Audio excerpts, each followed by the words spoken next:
Welcome to Andy and Ari On3. It's your instant reaction show. We are presented by Wendy's, and the sauciest nugget of the night is that I may owe Ari Wasserman $1,000. After 2 years of thinking, I had won our USC bet. Okay, we'll back up. We made a bet when Lincoln Riley got hired at USC, and Ari said he'll be within in the college football playoff within the first 3 seasons. And I said he won't. And we sat at Allegiant Stadium in Las Vegas as they failed to tackle anyone from Utah in the Pac-12 championship game, missing their best chance thus far to make the college football playoff. And I was sure after that I was going to win that bet. I was sure all last season I was going to win that bet. I was sure all off season I was going to win that bet. Ari, I am not so sure now after watching USC beat LSU.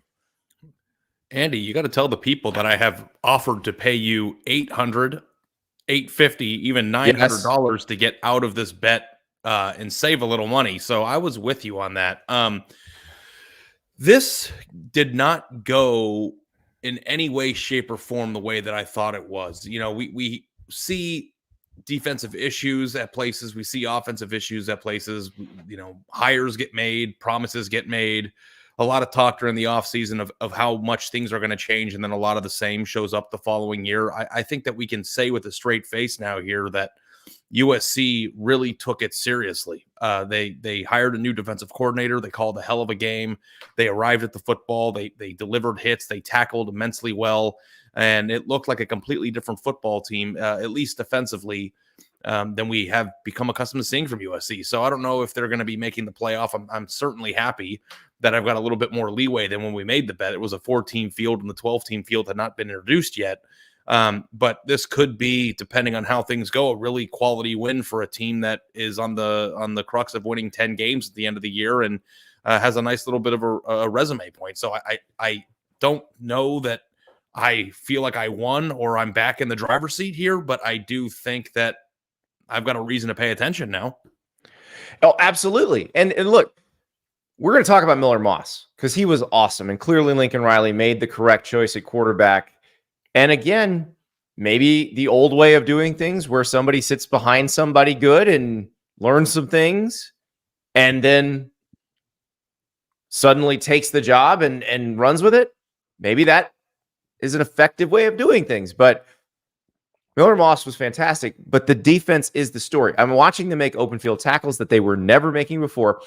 The first series of the game, LSU drives down inside the 10-yard line. And I have no problem with Brian Kelly saying go for it on 4th down there. No problem. When you are playing that program, which has been that bad on defense, and you have them on the goal line minutes into the game, you absolutely try to put it in the end zone. And USC stood up and made a stop. And that goal line stand turned out to be the difference in the game because LSU would have been playing defense completely differently had they been up 7 with USC having the ball at the end of the game. And it was very impressive. Dan Lynn did a great job. Clearly, they're tackling better. They're put in better places. They're using more size-appropriate defensive linemen than Alex Wrench liked to use. And now you change your expectations for this team because if they can play defense, like I've said this on the show over and over and over again, Ari, I'm never worried about Lincoln Riley on offense. Never, never, never. And he showed why tonight. But I always worry about them on defense. And I keep saying I believe he's too smart to let this go, to screw this up. Well, maybe he did it. Maybe he was willing to adjust, and now they practice in a way that they can have a better defense. You know, Andy, I don't know if I want to relitigate the past here, but I was thinking a lot tonight about the column that you wrote from the Pac-12 championship game 2 years ago, where you basically laid out what had to be done in order for this program to be taken seriously, the way they had to practice, the way that Lincoln Riley may have had to, address his coaching situation with Alex Grinch. And after you wrote that column, they retained Alex Grinch for a year. And I don't know if it's just like a bad personal flaw of mine, but I always just try to think about what could have been. And if they would have just had a defensive coordinator in there that could have them play defense when they had maybe the most exciting quarterback of the last 10 years on their team, they might have actually had a chance to do something. That said, Miller Moss played an incredible game. There were a few off-platform throws that he made that, had me pretty shook. We're talking about 27 to 36 for 378 yards and a touchdown. Very accurate, kept his composure. And, we talk so much about who can get the best transfer quarterback in or who's ready to play right away. And, I think that it's nice to see that somebody was patient and somebody stuck around in a program when they probably didn't have to, earned his coach's trust, got the starting job, and then went out and got maybe one of the 3 best wins USC has had in the Lincoln Riley area. I think you can make the case this is the best one. Samuel Schneider in the chat with a great comment. This is exactly what I would imagine a lot of USC fans are thinking. I am flabbergasted and so happy as an SC fan, but not sure yet. Spent 2 years losing faith. This is huge. And I thought the rhetoric from Lincoln Riley all offseason did not give me a lot of confidence. I thought the rhetoric from Lincoln Riley was kind of similar to the rhetoric from Billy Napier at Florida about, well, look at what I inherited. Look how bad that was. And that's not acceptable going into year 3. The difference was Lincoln Riley seems to have taken the steps to fix it. Again, we'll see. It's one game, and I realize I'm the one who has said we would overreact to this game, one way or the other. But that looked like a team that can play defense. And I'll say this before we keep going about LSU. I told you this before we got started, Ari. Like, if I'm an LSU fan, I'm the Alonzo Mourning gif tonight. I'm grumpy, but I'm like, okay, 27 points against what is probably going to be a really good offense. That's going to be a better defense than last year. I think that's like a astute point, but I think our friends in Baton Rouge are probably just angry right now. No. T-Bob Aber, and I think he's in Vegas. So he and Matt Moscona, and I'm telling you, watch our show now. You can pick up the replay of theirs, but they do a show normally in Baton Rouge where they go to a cigar bar and get hammered before they do the post-game show. And it results in high comedy when they lose. I guarantee it's high comedy. They're doing it in Vegas right now. I guarantee it's high comedy. Well, I was reading a bunch of tweets about how the stadium was 80% LSU fans and half the casinos ran out of a certain type of bourbon because they all were there drinking it. I know that they like to party and they had a good time. But this thing to me here, Andy, is, you're not sure what Miller Moss is going to be. But I think this was a really nice reminder, too, because it was kind of easy to fall asleep at the wheel while you're focusing the last few years on how terrible their defense was, of how loaded they are at the skill positions. Like when you think about the receivers that they have with Hudson and Zach Branch and Jacoby Lane, all 3 of those guys are very, very good players. And then you add the X factor in there, Deuce Robinson. I think he only had 2 catches for about 50 yards tonight, but you can tell he's going to be a mismatch all year long. It's going to be hard to cover that guy. He's big, fast, strong, and certainly going to be playing in the NFL one day. If they do have I don't even know if we should need to use the word good. If they have a competent defense that can get stops at a semi-regular pace and give up 25 points to 30 points a game, I still think that is going to put USC with this offense in position to win a lot of games that they would have lost otherwise had that 30 points a game been closer to the 40s or mid 40s even. So I really come away from this game, I think on one hand, do we watch 2 8-4 teams playing each other tonight? Or on the other hand, do we see the resurgence of a USC football program that people thought was dead after they lost Caleb Williams? I'm excited to see how it plays out, but I feel cautiously optimistic that USC can hang with just about anybody on their schedule right now. And funny enough, I think we're 2 or 3 weeks away from them heading to the Big House for a nice little showdown to welcome them to the Big Ten. So very, very pleased with what I saw here. And frankly, Andy, surprised. So the schedule says so nicely, but what's interesting is they are going to have to play good defense because they're about to play some very good defenses on the schedule this season. You mentioned Michigan. They go to Ann Arbor on September 21st. They play Penn State in LA on October 12th. They play Nebraska in LA on November 16th. They play Notre Dame in LA on November 30th. Those are all very good defenses. Michigan, Penn State, and Notre Dame, probably elite defenses. So that is going to require USC's defense to be very good in those games because the offense might not be able to put up the kind of points they're going to put up against everybody else. But that's the thing. That's how you win national championships. You create a team that can win in a bunch of ways. Lincoln Riley teams have never been able to win except one way. Well, guess what? They won a 27-20 game against a group of elite athletes that had a really good offense and, like USC, had an improved defense. That's a different kind of win than you've seen from Lincoln Riley teams in the past. That is evolution.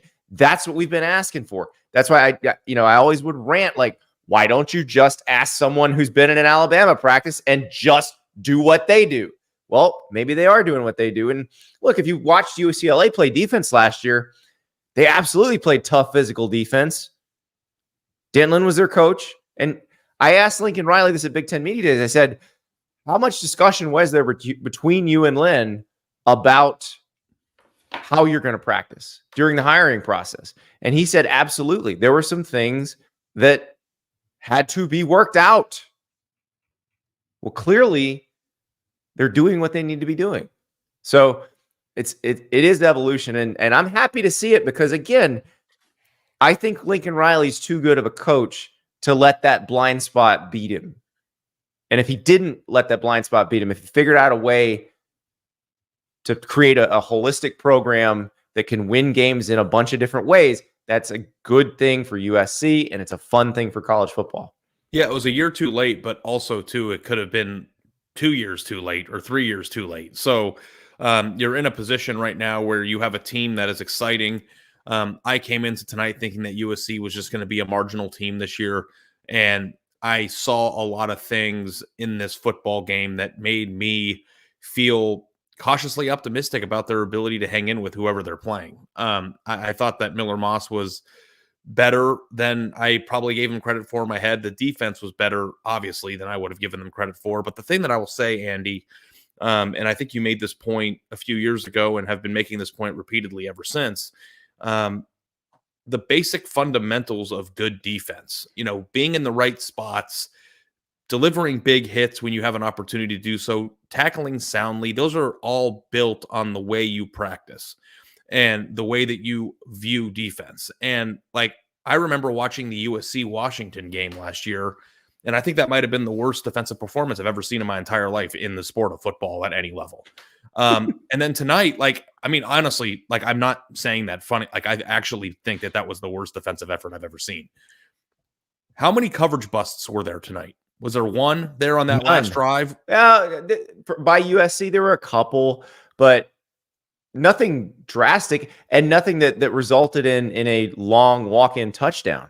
How many times last year when you were watching USC did a wide receiver or a opposing offensive player find open field and could have laid down and read a chapter of a book and then got back up, caught the pass, and walked into I felt like that happened every single week. Just the basic fundamentals of knowing where you need to be.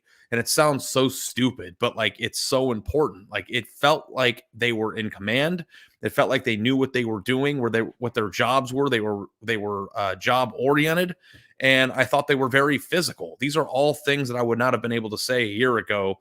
And anytime you can fix that, I think that the defensive coordinator, Danton Lynn, deserves a lot of credit for the shift in not just being better, but that's a culture shift. That's not just here's a new playbook. That's how you practice, how you show up, how you take pride in what you do.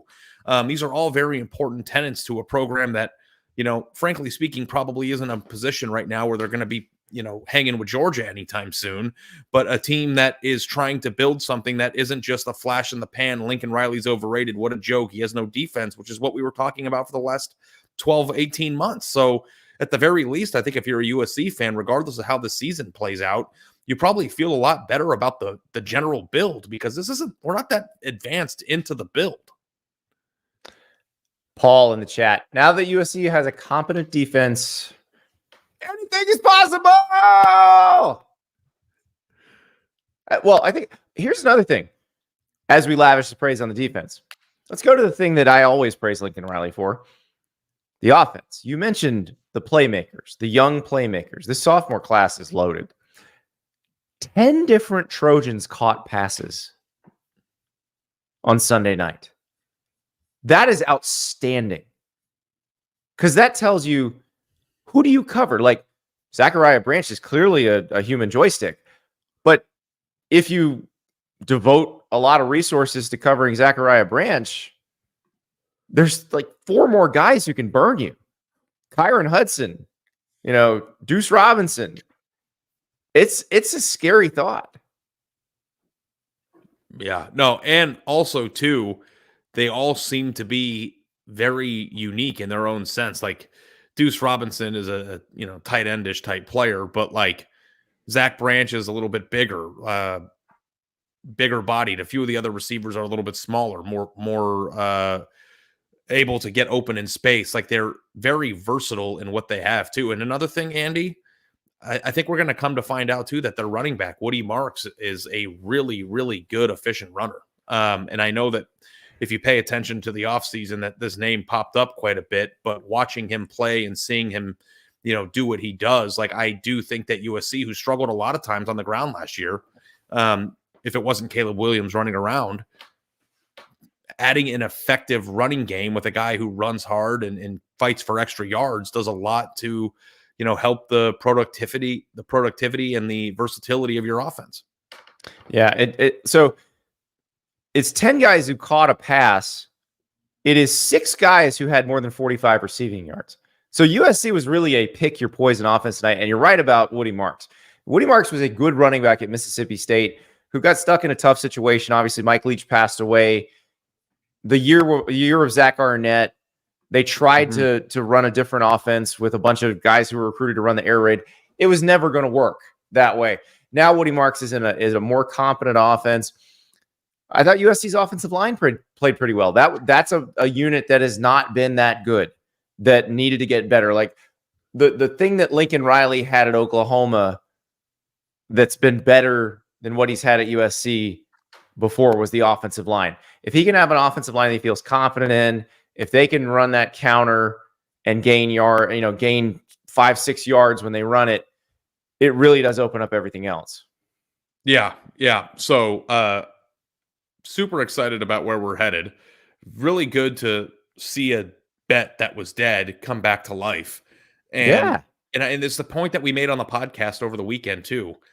The amount of teams that are like appointment television this fall, I feel like it's probably higher than it has been in the recent past. I mean, like, you want to be in front of the TV to watch USC now. You want to be in front of the TV to watch Penn State.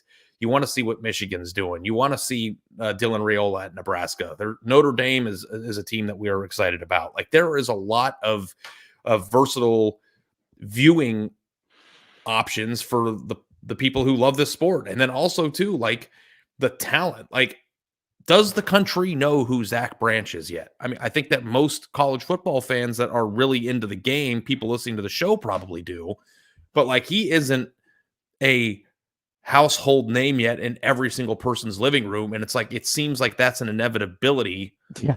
If you play the video game, he is. Yeah. Well, he's a household name in your house. 5-star player who had like 70,000 return yards last year. I mean, the guy is an incredible watch, and there's a lot of very good young skill talent in this sport this year.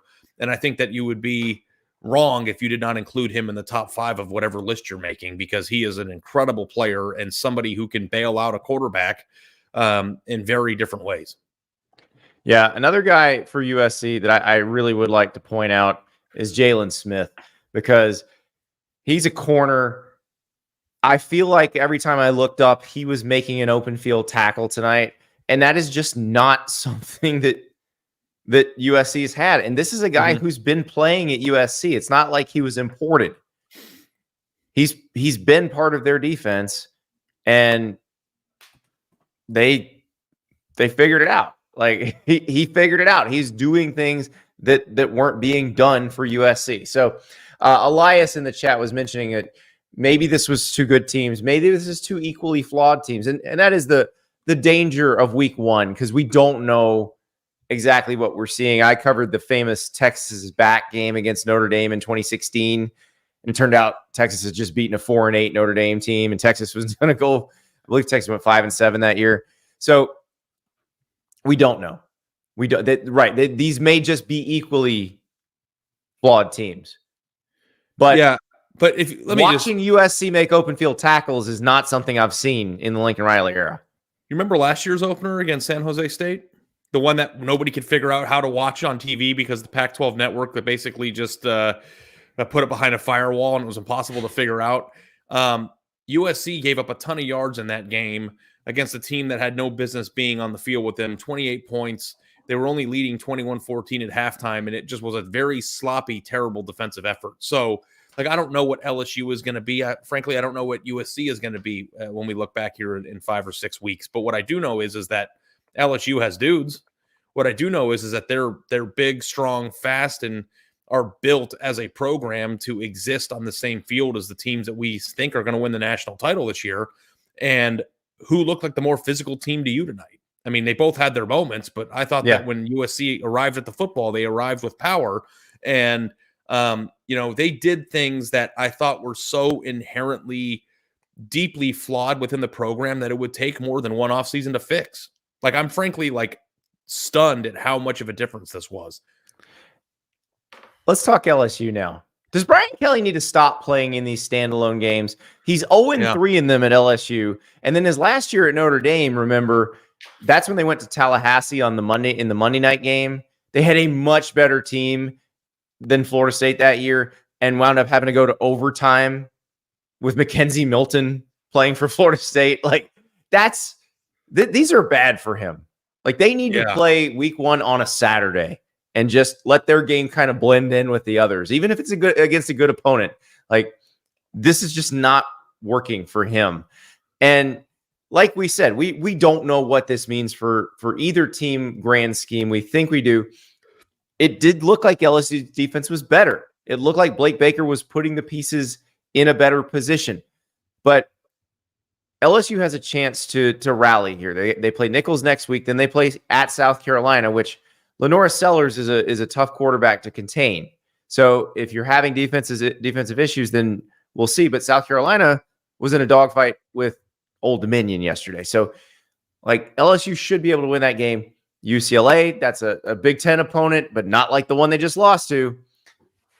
So really, I don't know. Besides that South Carolina game, we're not going to see much till they get to the Ole Miss game, which I feel like that's a bigger game for Ole Miss than LSU because Baton Rouge has just been such a house of horrors for Ole Miss. But now, if Ole Miss can hand LSU its second loss with Alabama still to go, with Oklahoma still to go, then all of a sudden, maybe we're talking about something different in that game too. Yeah. And that's going to be the Super Bowl every week for the Ole Miss Rebels, who have basically gone all in this offseason to try to win the SEC and maybe some more. But yeah, I mean, the thing that I think is interesting is that when LSU made the Brian Kelly hire, it was during that same time where USC made the Lincoln Riley hire, and we were seeing coaches that had what we otherwise would have thought were destination jobs leaving for other jobs. And I think that we all basically understood that Brian Kelly went down to Louisiana because he knew the talent down there and the resources that LSU had and the recruiting ceiling that program had probably was much higher than some of the restrictions that he was facing at Notre Dame. He accomplished everything that he needed to and wanted to probably at Notre Dame outside of a national championship. So he wanted to put himself in a position to go win a national championship. And now here, what are we, 3 years into this? And we're losing openers. The defense was terrible last year. And I have to ask a question because, we were just in Gainesville together covering a Florida team, but how long does Brian Kelly have at LSU before things start getting uncomfortable for him? And I'm not implying that he's going to get fired. He beat Alabama and won the SEC West his first year. So, I mean, he has done something. He had a Heisman Trophy winner last year. So you think that it's irrational to think that LSU fans are going to become tired of him this year? Well, you use the word rational and LSU fans, so Yeah, that's true.